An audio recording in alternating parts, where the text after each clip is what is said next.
So how do we build a lake? Well, I don't know. I never built a lake before, but I've read about building lakes, and that's where we start.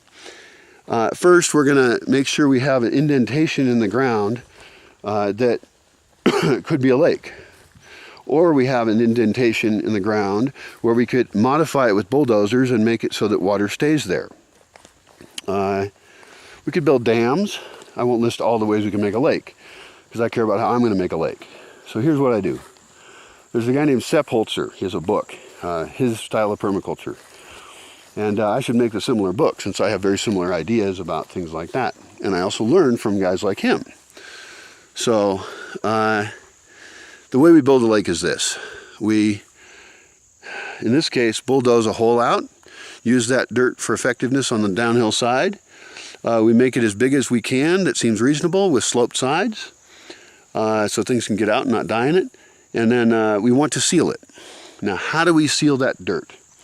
Well, the first thing we do is watch. Just see what happens when the rains come and they fill that hole.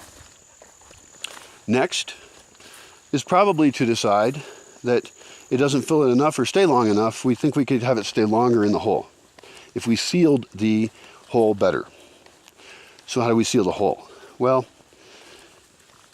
we could start planting things around it, by the way, at this point, and thinking of sitting areas and different uses and things. But we don't really know what it's like yet, so maybe we should just reserve those places around it for potential access uses of some kind. A little bridge that goes out into it. This is an opportunity to make a really pretty space. It's going to be the only body of water we have. I don't know whether it's going to be used for fish farming or for swimming or who knows what. But it's a very important place. We want to protect the area around it to be able to adjust to using it differently later. So, sealing it, here's what we do. We stick pigs in there. Yep, big pigs. Pigs churn up dirt. Now what's interesting is this is already really hard dirt, right? So they're not going to be able to churn it up very well. We're going to throw food in there to them. They can shit in there. We'll throw plant matter in there. We'll have a spot outside of it for them to sit in the sun. They can freely walk into it and come out of it. They're not trapped in just there. They're happy pigs. We do fence it. We do fence around it, and that fence might be movable and changed later. Who knows? But we keep the pigs in there, and we can probably grow a lot of pigs.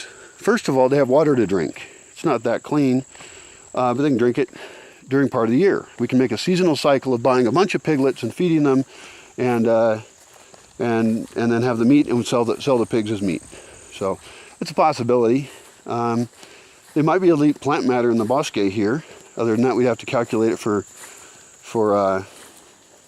commercial food, which would be another game. Anyway, the point is that they're going to churn up that soil, and it's going to make the dust compact and stick together. I don't know if this is really true, if it helps, but we could check the book again. It's available online. Sepp Holzer's the guy. He's in Austria, I believe, and he's not at as high an elevation as me, but it's colder. And so he's got a very different set of issues than I do. He also has decided to have domesticated animals, large domesticated animals. I prefer not to do that for a variety of reasons, primarily being that they're a bunch of work. So I think rabbits for me are one of the only meat producers I would need to grow.